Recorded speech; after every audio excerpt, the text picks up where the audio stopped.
Hey, good morning, everyone.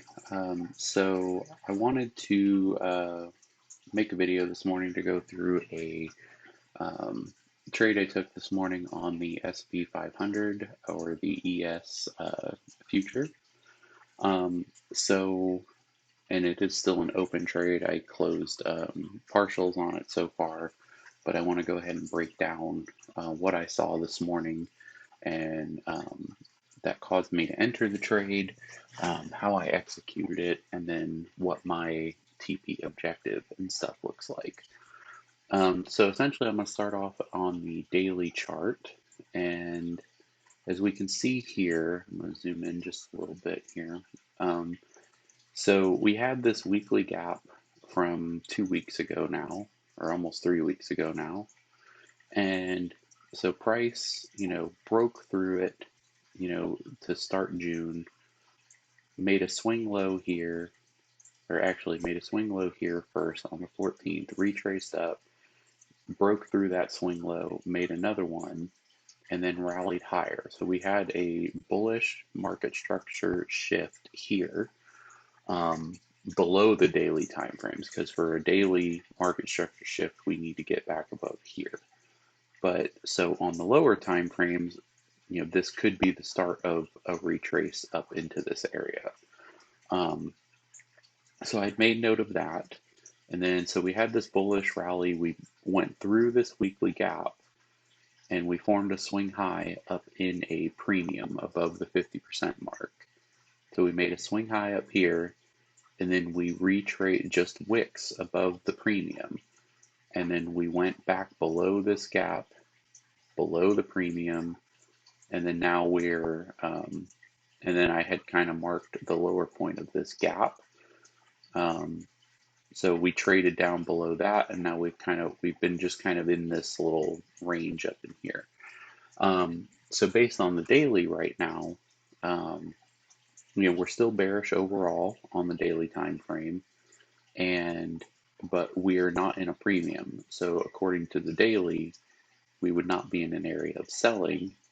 We'd be more looking to go up into a premium. Um, so it's where we're at on the daily. Let's go down to the 4 hour here. Um, and as you can see here, actually, let me do this a little different here. Okay, so then let's go into the 4 hour. Okay, so the 4 hour chart, you see everything is mostly transposed from the daily. Um, so here we made the swing low, we made the swing high up into the daily premium. We retraced back below this weekly gap, and we came down into this 4 hour gap and bullish order block here. So we kind of, left behind these relative equal lows, which are a sell side liquidity target for me right now.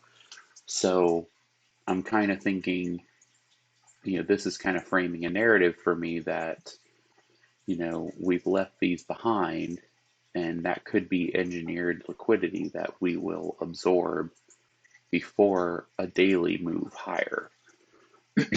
So I'm kind of been keeping an eye on this previous weekly low. And so to start off this week so far, we did have the holiday, the bank holiday in the US to start with. Um, so we kind of traded higher and then we traded lower. So this is our weekly range so far. And so we're still kind of hanging out in a premium of the weekly range. So to me, that kind of is still signaling, and we're in a premium based on this fib retracement overall. So we're not in a discount area yet for buying. So I'm kind of leaning towards lower prices for today. So, and you'll see as we keep dropping down, you'll see kind of where we're going here. So zooming in more, this is the start of the week.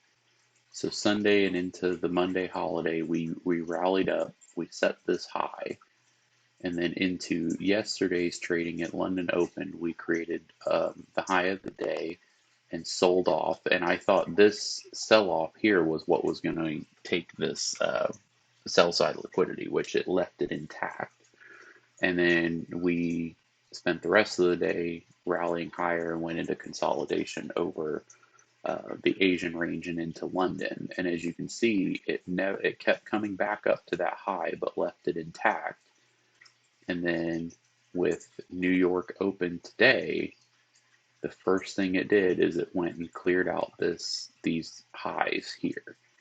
So to me, that also furthered my bias of, okay, we took this. Now they still could come up and take this high here, but they did take this buy side liquidity here right at 9 o'clock. And as you can see, as we'll just keep kind of working our way down here. So the 15-minute time frame, here's the high from, this would be the high from Monday. Here's Tuesday's high right here. So as you can see, it came up in the Asian range, stopped just short of it. London rallied up, stopped just short of it. And then it kind of just ranged. New York Open, 9:30, wicked above it. And then sold off. We had 10 a.m. news. 10 a.m. news spiked higher and went through it again. So this candle, the 10 o'clock candle, is actually where I sold. So we'll just kind of keep working our way down time frame by time frame here. So this is just a bit more zoomed in kind of look at what we're seeing, just kind of the ranging. And then 9:30, wicked it, went down. At 10:05, it wicked it again and sold back down, taking out this low, and now we're kind of retracing back up.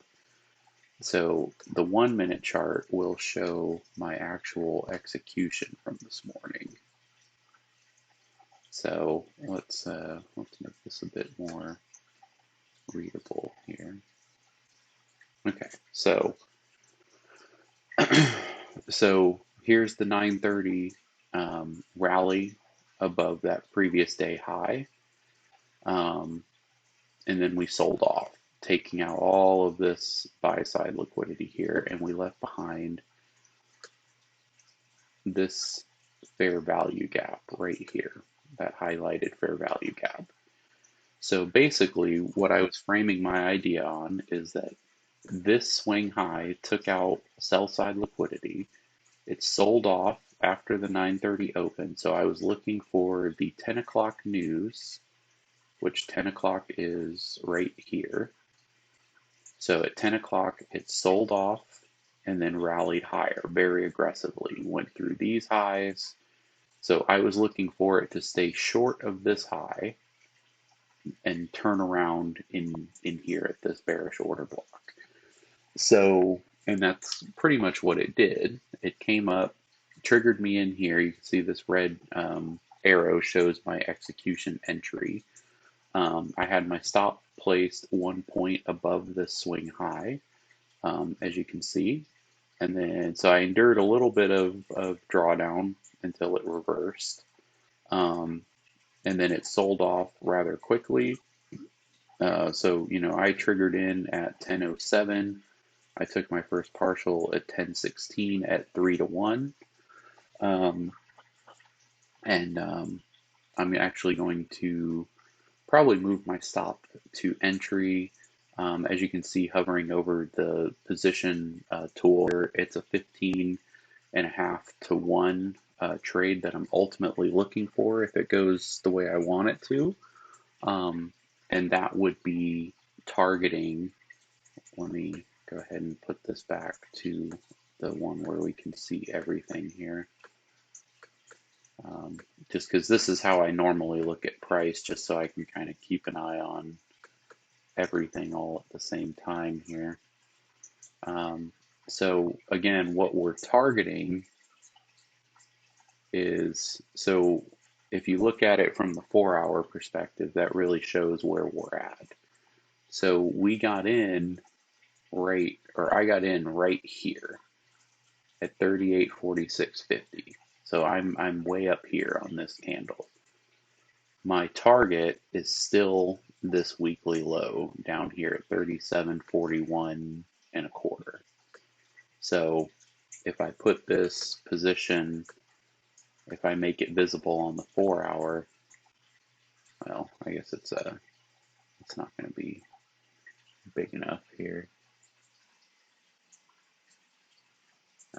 Hang on, because I think it'll really illustrate it. Just to kind of show you there. I just needed to make it big enough to grab it. So that's essentially what this trade would look like if it pans out. We've got a long ways to go. Highly doubt it would happen today. This would be basically betting on the weekly candle essentially having the high of the week formed today, between, yesterday evening and into today. Um, so we would essentially be waiting for today, tomorrow, and NFP on Friday, which is generally a large volatility day, could be the push it needs to take it down to sweep out this low, or I could be entirely wrong and it could go higher. It could range. I'm not necessarily trying to bet what it's going to do. I just want to, see if my analysis plays out. But I've already taken my piece. God, this is so annoying. This is the downside to having the smaller little frames, is it makes it really hard to do stuff like that. Um, but yeah, so like I said, I've already got my little piece. So at this point, I can show you here. Um, this is the open position. This is just paper trading, of course. I'm not doing this with live money. So it's floating, 600 something dollars. I keep this at percents just so I don't pay attention to the money of it as much, because really the money will be bigger or smaller depending on the amount you're trading, but the percent is really what matters. And you can see the partial secured was this trade right here. Oh, sorry, this one right here. So secured $1,000, closing, half the position. So yeah, so I'm basically just gonna watch it now, and see. Like I said, I am short on it right now because I think the biggest draw on liquidity is this previous weekly low. I think that if I was a market maker, you know, we need to go higher based on the daily. I would think, you know, well, I guess we don't need to because we already went into a premium, but I would think that we want to at least maybe come back up into this gap from early June one more time if we're going to keep going lower, you know. Um, so I would think before we do that, or at some point, you know, I mean, you can even see it on the daily, I mean, that's 3 wicks basically right next to each other. Um, it's going to get hit at some point. It's just a matter of whether it's doing it, this week, and it's going to keep going lower, or we're going to, tag that and then, keep going higher. But either way, that level is going to get swept at some point. Um, so yeah, so that's kind of my trade from this morning. Like I said, this is pretty much based on the ICT fair value gap model that he's been teaching on YouTube. Because we ran higher, took sell side or buy side liquidity, sorry, sold off, news driver back up into a fair value gap. Again, we were expecting it not to take this high. It didn't. It sold off. We took partials below an old low, these relative equal lows here. So the trade is in profit. Going to put my stop to break even. Probably if it breaks below this level here, which this dark line here is essentially the 830 New York Open. If we can break below that, I'll move my stop to entry, because then we shouldn't come back above this swing high once we do that. So yeah, that's how I'm planning to kind of manage the trade. So we'll see how it goes. I can always update on my Telegram channel, which if you're not following that, the link for that will be in the bio or the description of this video. So go check that out. I'm posting kind of more running commentary on there, in between being able to make videos and release them on here. So I definitely share charts there and updates to trades like this. I will share them on that channel. So the link will be in the description for this video, so go check that out if you want. Yeah, and then so that's all I have for this morning. So until I talk to you again, stay safe and happy trading. Thanks.